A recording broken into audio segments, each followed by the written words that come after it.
예, 반갑습니다. 예, 우담바라 합창단 감사합니다. 크게 박수 한번 쳐주세요.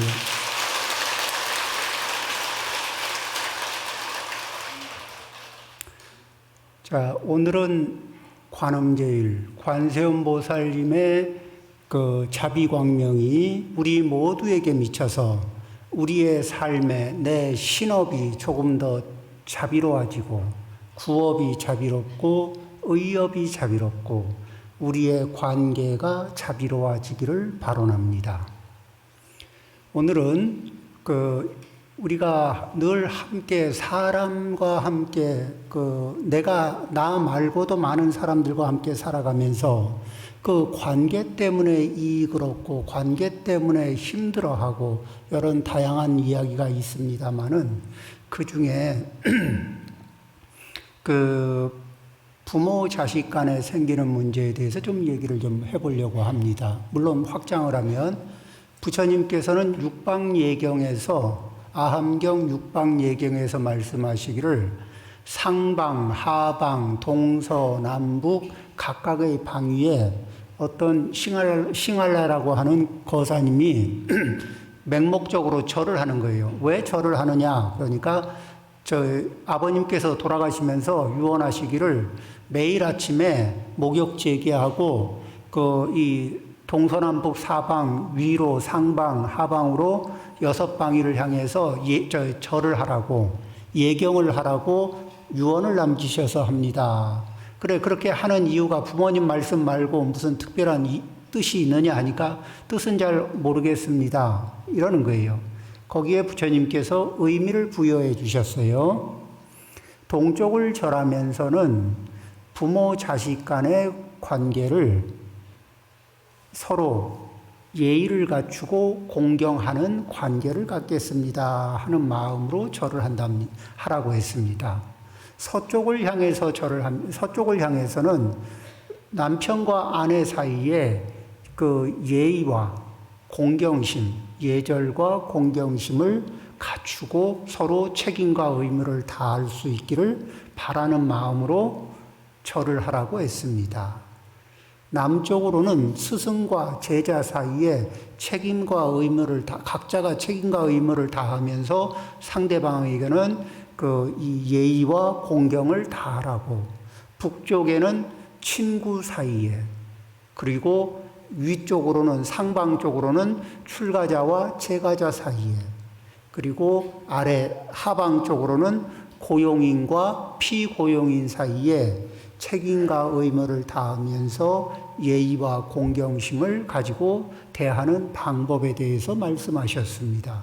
그러니까 부모 자식 관계에서도 일방통행이 없고, 부처님 말씀에 의하면 또 서방 부부 사이에도 일방통행이 없고, 또 이 스승과 제자 사이에도 일방통행이 아니고, 또 친구 사이에도 일방통행이 아니라는 겁니다. 또 출가자와 제가자 사이에서도 일방통행이 아니고, 고용자와 피고용인, 고용인과 피고용인 사이에도 그렇다는 얘기죠. 그러면은 이제 그 중에서 얼마 전에 제가 인연이 있는 절에 갔다가 어떤 이렇게 노보살님이 뭘 좀 묻습니다. 제 딸이 40하고도 좀 몇 살 더 먹었고요. 결혼은 안 했고 같이 살고 있습니다. 자기 직장 생활하면서 자기 생활은 다 하는데 1년 반 전에 사이가 좀 틀어져서 말을 하다 사이가 틀어져서 그 이후로 대화 없이 한 1년 반쯤 지내고 있습니다. 그러니까 한 집안에서 따님하고 같이 지내는데 대화 없이 밥도 같이 안 먹습니다. 한 밥상에서. 그러니까 이 어머니 입장에서 많이 불편하신 거예요. 많이 힘들고. 그런데 어머니 입장에서는 어머니가 당신이 되게 많이 불편할 것 같지만 따님 입장에서 얘기를 들어보면 따님도 굉장히 불편할 겁니다. 그렇겠죠? 근데 방법을 모르겠습니다. 예. 이제 한 1년 반쯤이면은 이게 회복할 수 있는 타이밍도 많이 놓쳤죠. 예, 좀 힘들어하는 것 같았습니다.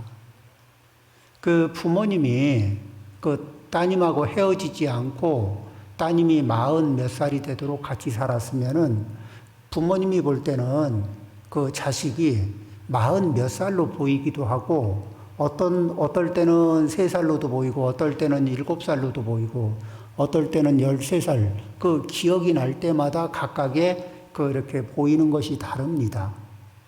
그리고 이제 어머니는 또 딸에게 뭐 시집은 가느냐 안 가느냐 뭐는 어찌 할 거냐 어쩔 거냐 이러면서 묻는데 일상으로 물어왔던 질문을 하는 겁니다. 그런데 그 질문을 20살 때 하고 30살 때 하고 40 몇 살 때 받을 때마다 그 같은 질문의 무게와 상처가 다릅니다. 이제는 자기 인생에서 내 마음 그렇게 살면 안 되지 않느냐 해도 자기도 자기 삶에서 궤도를 벗어나기가 어려운 것들이 많이 생기는 거죠. 자, 어쨌든 간에 이런 고민이 있어서 많이 애를 썼습니다. 어떻게 하면 좋을까요? 산골의 중이 무슨 특별한 재주가 있습니까? 자식을 낳아본 적도 없는데. 그렇지만은 그래도 이제 또 그분을 위해서 최대한 이렇게 부처님의 가피를 빌면서 그러면서 생각을 좀 해봤죠. 그리고 이런 말씀을 드렸습니다. 따님하고 사이가 좀 좋아지려면은 지금까지는 내 딸이니까 내 애정을 듬뿍 담아서 내가 하고 싶은 말을 내가 하고 싶은 행동을 다 해왔다면은 앞으로는 기준을 좀 정하십시오. 어떤 기준이냐? 옆집에 사는 아가씨한테 할 수 있는 말과 행동은 해도 좋습니다. 그리고 옆집의 아가씨한테 하면은 부담스러운, 하면은 불편한 말과 행동은 하고 싶어도 자제하고 참아주시기 바랍니다. 그렇게 따님하고 한번 생활을 해보세요. 그렇게 말씀을 드리고 이런저런 이야기를 나누고 또 이제 통도사로 돌아왔다가 인연이 있는 절이니까 이제 또 가끔은 들려봅니다. 그래 한 2주 만에 갔더니 안색이 굉장히 밝아지신 거예요. 따님하고 밥도 먹는답니다. 그래서 밥을 먹고 친밀해지더라도 그 거리감, 기준선을 지키십시오. 평생 지키시는 게 좋습니다. 옆집 아가씨한테 할 수 있는 말이나 행동은 해도 좋고, 할 수 없는, 그 옆집 아가씨한테 하면은 부담스럽고 불편해질 그런 말과 행동은 그 정도의 말과 행동이라면 평생 조심하고 삼가하는 게 좋습니다. 우리가 부모 자식 사이가 친밀한 관계입니다. 그래서 부모 자식 사이에 적당한 거리를 유지하는 법을 잊어버리는 분들도 있고, 또 부부 사이가 친밀한 관계이기 때문에 이 거리를 잊어버리면 예의가 없어집니다. 그래서 그 거리감을 잃어버리면 예의를 이렇게 지킬 공간이 사라져요. 그래서 그리고 공경을 표시할 수 있는 여유 공간이 필요합니다. 그리고 상대를 어려워하는 마음이 있어야 하는데, 이 부부 사이에 친밀하면은 어떤 현상이 발생되느냐? 말로는 사랑한다 그러고 귀하게 여긴다고 하는데 내심으로는 살짝 얕잡아 보는 버릇들이 생겨요. 그리고 그 각도에서 행동을 합니다. 그러니까 그냥 웃고 있어도 상처가 나는 거예요. 왜냐하면 살짝 무시하는 각도에서 말이나 행동을 하면 무시받는다는 이 느낌들을 계속 누적하거든요. 그렇죠? 그래서 자꾸 무시받는다 이런 느낌들이 누적되면은 나중에 어느 순간에 이게 쌓였다가 폭발하면은 이상한 소리를 하게 돼요. 그래서 많이 그런 일들이 생깁니다. 또 이제 어떤 사례가 있느냐면은 어떤 분이 딸아이가 어렸을 때 이혼을 했답니다. 그런데 그러니까 이제 딸을 자주는 못 보지만 그래도 얼굴 잊어버리지 않게 가끔 봤는데 딸이 이제 20살이 넘고 학교도 졸업하고 직장을 다니고 이제 독립을 하니까 딸과 좀 편안하게 만나는 거죠. 그런데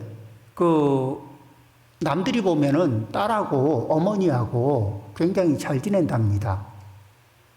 근데 어머니한테 물어보니까 무슨 말을 하냐면 딸을 만나면 물어보고 싶은 것도 있고 이렇게 하고 싶은 말도 있고 그런데 다 못합니다.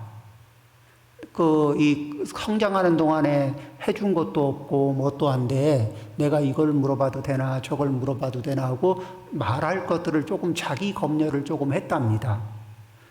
그런데 오히려 자기 검열을 조금 해준 그것 때문에 그 거리감 그리고 딸에 대해서 조심하고 존중하는 마음을 좀 가진 그것 때문에 개인으로는 본인은 조금 답답함을 감수하지만 전체적인 관계는 남들이 부러워할 만큼 잘 지낸답니다.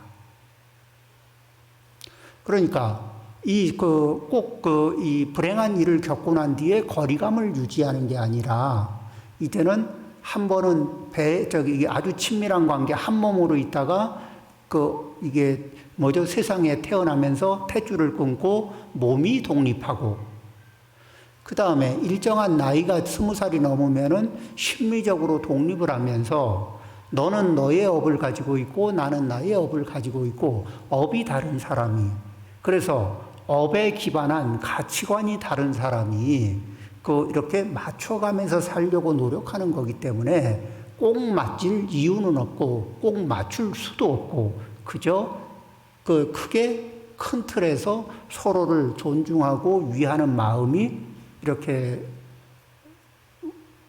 유지만 된다면은 그러면은 그 자체로 좋은 관계라고 할 수 있다.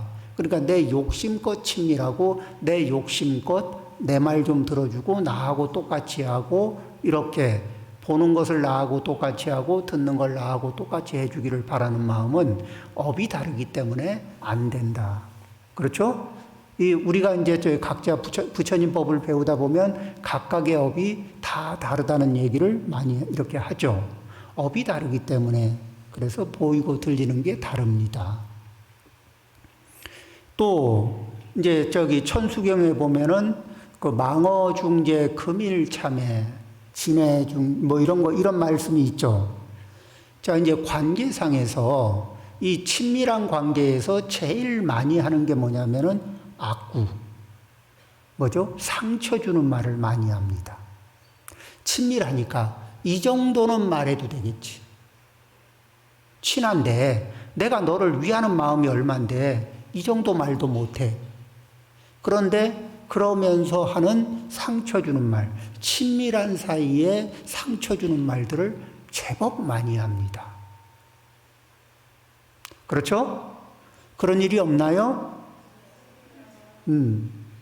그런데 이 상처 주는 말을 이렇게 상처 주는 말은 이게 겉에 손에 상처가 난 거는 시간이 지나면 상처가 아물고 설사 흉터가 남더라도 별 큰 문제가 아니에요. 그런데 마음의 상처를 그러면은 그게 오래 가는 겁니다. 마음의 상처를 낼 때 우리들은 모를 때가 있어요. 마치 어린아이가 이렇게 내가 말을 하니까 친밀한 사람이 반응이 없거든. 그래서 그 반응이 나타나게 하기 위해서 이 상처 주는 말을 던져요. 그게 마치 어린아이 때 이렇게 미꾸라지를 놓고 거기에 미꾸라지들이 반응이 적으니까 소금을 한번 뿌려보니까 막 미꾸라지가 미친 듯이 뛰거든. 그러다가 또 가만히 있으니까 또 이게 소금 또 뿌리면은 또 막 미친 듯이 막 이렇게 움직여요. 그러면서 재미있다고 바라볼 수가 있거든. 그렇죠? 상대가 팔딱팔딱 뛰는 모습을 보면서 재미있다고 보는 거예요. 그러는 사이에 이게 굉장히 불편한, 그렇죠? 그래서 이 지내실 적에 소중한 사람들하고 지낼 때는 소중한 사람하고 어떻게 말을 할 것인가, 어떻게 행동할 것인가. 그러니까 내 말과 행동이 음식이라고 생각을 해보세요. 내 말과 행동을 음식이라고 생각하고 지금 내가 소중하게 여기는 분한테 대접을 하는 겁니다. 그러면 어떻게 하시겠어요? 내 마음대로 그 간장 막 치고 소금도 한 주먹 막 치고 뭐 짜든 맵든 시든 안 가리고 내가 그래도 이게 그 성의껏 한 거니까 먹어 이러실 거예요? 말도 음식과 같습니다. 내 행동도 상대에게는 음식을 먹는 것과 같을 수가 있어요. 그러면 어떻게 해야 될까? 내 친구의 삼업을 가지고 이렇게 내 메시지를 전달하려고 할 때 좀 조리를 좀 잘 해야 되지 않겠어요? 받아들이기가 좀 편안하게 조리를 좀 해서 줘야 되는 거 아니에요? 그렇죠? 날것으로 주면서 드세요. 이렇게 하는 건 좀 어렵잖아요. 그렇죠? 그래서 그러면 이제 제가 말을 좀 이렇게 표현을 좀 잘하고 싶은데 어떻게 하면 좋습니까? 그러면은 경전을 자꾸 독송하면 좋습니다. 경전을 독송하는데 어떤 경전을 독송하면은 좋으냐면 처음에는 말을 이렇게 깊은 이치를 터득하기 위해서는 금강경이 좋습니다. 그렇죠? 그런데 이 일상을 살아가면서 이렇게 이 사람을 어디를 관찰하고 어디를 배려하고 어느 모습을 봐줘야 하는가 이런 것들을 하면서 말씨를 또 예쁘게 어떻게 하면 좋을까 이럴 때는 우리 법구경 있죠. 이 법구경을 많이 읽으면 말씨가 예뻐집니다. 그리고 상대를 배려하면서 말하는 능력이 좋아집니다. 그러면 눈으로만 읽으면 좋을까요? 소리 내서 읽어도 좋을까요? 소리 내서, 왜? 우리는 말로 대화를 하잖아요. 그렇죠? 대화를 할 때는 소리를 내는데 그걸 읽으면서 이렇게 감정도 담고 내 마음도 담고 이렇게 읽다 보면은 그러면은 그 경전의 법구경의 이 말씀들이 편안하게 내 이 마음에 와닿고 내 구업에 와닿고 이렇게 하는 순간에 이 말하는 모습들이 굉장히 좋아집니다. 그래서 우리는 또 왜 그러면 상대를 향해서 예의를 갖추고 또 공경을 해야 하느냐? 그러면은 중생은 기본 설정값이 조금 자기도 모르거든. 자기가 그렇게 기본적으로 그렇게 설정이 돼 있는 걸 잘 몰라. 우리가 휴대폰을 사면은 휴대폰이 기본 설정돼 있죠. 좀 잘 쓰려 그러면 조금 이렇게 설정도 좀 바꿔서 쓰기도 하죠.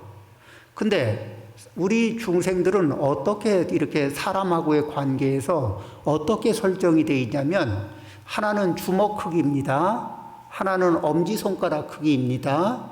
나를 주먹 크기만큼 크게 보고 상대를 이렇게 엄지손가락만큼 크기로 보는 버릇이 있어요. 자기도 그냥 그게 당연하게 그렇게 보는 버릇이 있어. 그러니까 상대를 보면은 상대하고 나하고 있으면은 주먹만큼 큰 내가 중요할까? 엄지손가락만한 네가 중요할까? 당연히 주먹만큼 큰 내가 중요하지. 그러면 주먹만큼 큰 내가 더 똑똑할까? 엄지손가락만한 네가 똑똑할까? 내가 더 똑똑한 것 같아. 자, 그러면 주먹만한 내가 더 의견이 좋은 의견을 가지고 있을까? 엄지손가락만한 네가 좋은 의견을 가지고 있을까? 내가 더 좋은 의견을 가지고 있는 것 같아. 그러니까 무슨 말을 하고 싶냐면은 내 말 좀 들어. 내가 하자는 대로 좀 하자고. 이 답답하네. 이런 생각이 들까 안 들까요? 그런데 누구 허락받고 자기는 주먹만한 크기라고 하고 다른 사람은 엄지손가락만하게 누구 허락받고 정한 거예요? 누구 허락받고 정했어요? 근데 주먹만한 이 사람이 엄지손가락만한 사람을 보면 얕잡아 보는 마음이 생길까 안 생길까? 자기도 모르게 생기는 거예요. 그런데 나만 이러고 있을까? 다른 사람도 이러고 있을까? 그러니까 내가 누군가를 얕잡아 보고 있을 때 나를 얕잡아 보는 상대방이 볼 때는 뭐라 그래요? 웃겨. 근데 이게 우리 생활인 거예요. 그렇죠? 근데 이런 식으로 관계를 가지면은 사이가 사이가 점점 좋아질까 아니면 까딱 잘못하면은 이렇게 삐져버리는 상황이 올까요? 좀 힘든 상황이 올 수도 있겠죠? 그러면 어떻게 될까? 자, 이제 주먹만한 내가 엄지손가락만하게 보이는 사람을 만났어요. 이럴 때 어떡합니까? 부처님이 일러주신 이게 방법으로 일단 하심을 하면서 겸손한 자세를 취합니다. 그럼 겸손한 자세를 취하면 주먹만했던 내가 조금 사이즈를 줄이는 이런 이 자세를 갖출 수가 있겠죠. 자, 이 사이즈를 정한 거는 누가 정했어요? 자기 마음대로 정한 거거든. 근데 사실에 입각해서 정했을까 아니면 자기 착각일까? 착각을 줄이기 위해서 우리는 겸손, 하심을 합니다. 그렇죠? 그 다음에 한편으로는 어떻게 해요? 상대를 이 엄지손가락만하게 봤던 상대방을 조금 키워서 보기로 한 겁니다. 그래서 상대를 좀 공경하는 마음, 공경하면서 상대를 좀 키워서 보기 시작하는 거예요. 그러면 어떻게 될까? 점점 밸런스를 좀 정상 사이즈로 밸런스를 좀 맞춰줄 수 있겠죠. 자, 이런 식으로. 그러니까 내 업력으로 바라보면 나는 크고 너는 작아 보이는데 내 업력대로 보면은 인생이 멀쩡한 인생 관계도 꼬일까 안 꼬일까? 꼬입니다. 그래서 이 부처님이 육방예경에서 일러주듯이 상대를 향해서는 예의를 작아 보이는 건 내 업이 아직 중생업이라서 상대방이 작아 보이는 거다. 그래서 그럴 적에는 어떻게 해요? 상대방이 작아 보일 때는 내가 하심을 더하고 겸손한 마음을 조금 더 갖고 상대를 공경하는 마음을 더 갖습니다.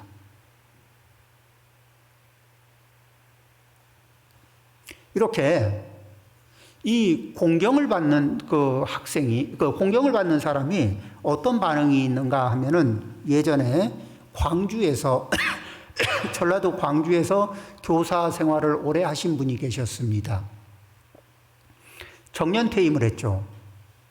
정년퇴임 2년 전에 새로 젊은 교사가 왔답니다. 그런데 무슨 생각을 했냐면 그 젊은 교사를 바라보면서 내가 한평생 아이들하고 같이 살았지만 한평생 애들이 버거웠다. 너도 고생 좀 해봐라.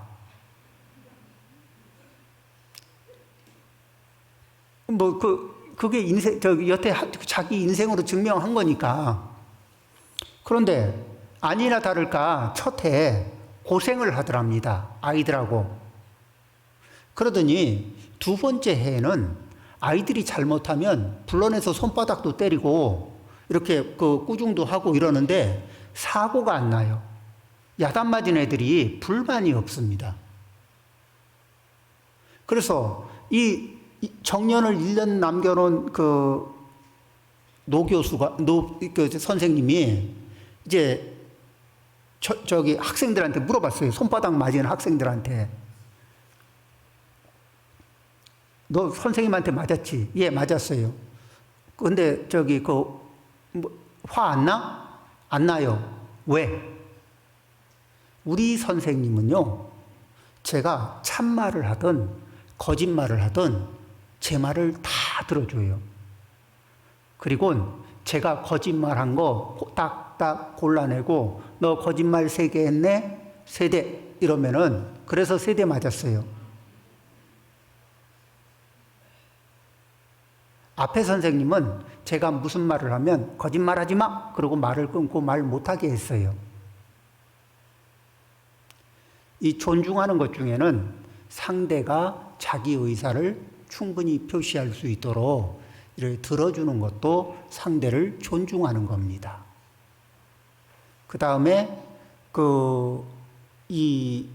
지금 우리가 인생의 경험치가 많은 한 60대, 50대, 60대가 스마트폰을 가지고 쓰는 게 이 인생 경험 짧은 10대, 20대보다 스마트폰 활용률이 떨어지거든요. 그러니까 기분에는 우리가 인생 경험이 많으니까 뭐든지 잘할 것 같지만은 꼭 그렇진 않아요. 그리고 우리 세대는 우리 세대의 문제를 해결하면서 살아왔고, 젊은 세대는 자기 세대의 문제를 해결하기 위해서 자기만의 마스터키를 찾기 위해서 노력하는 겁니다. 어른 세대의 마스터키로는 젊은 세대의 인생의 문을 여는 마스터키가 되질 않아요. 그래서 조언은 할 수 있지만 열쇠 꾸러미를 넘겨줄 수는 없어요. 그 열쇠 꾸러미를 가지고 인생을 살아갈 수도 없고, 그런 측면에서 이렇게 또 누군가가 자기의 의견을 충분히 이야기하고 나면 이야기하는 사이에 자기 의견이 정리가 되면서 한층 더 지혜로워질 수도 있습니다.